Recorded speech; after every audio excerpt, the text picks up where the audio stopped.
there are standard levels set for glucose, blood pressure. How far can we trust those levels being set by some health bodies? There's a lot of misunderstanding going around. Yeah, that's a very good question, actually.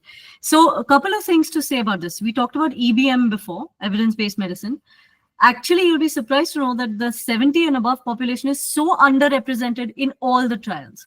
So all over the world, you're not going to take multitudes of 70 plus people. So let's just say that there is huge amount of underrepresentation of above 70-year-olds in all trials all over the world.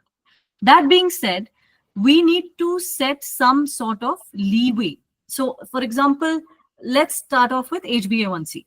So first, let me start off with a basic principle of clinical frailty. Okay, so if we look at somebody, age is not all the same. You look at a 65 or you look at an 80-year-old who is extremely fit, and then you have an 80-year-old who's absolutely not fit.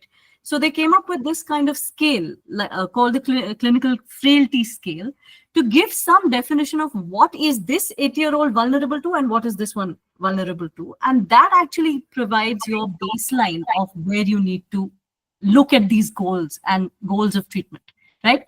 If you have a 70-year-old who's bedbound, who is not moving, who is very, very frail, your HbA1c is much more relaxed to 7.5 to 8.5 because there is much more risk of hypoglycemia in that patient. So I think this is very, very important. Baseline frailty is a definition to change your goals of treatment. Same with blood pressure. 160 and above would be that changed blood pressure target for that frail person. And in fact, some de-prescribing as well. Because there is something called time to benefit. You're not going to give something if they're frail and with a life expectancy that is not going to be more than 5 years. If the drug itself takes 2 to 5 years to act, for example, aspirin or say a statin, statin takes 2.5 years for primary prevention.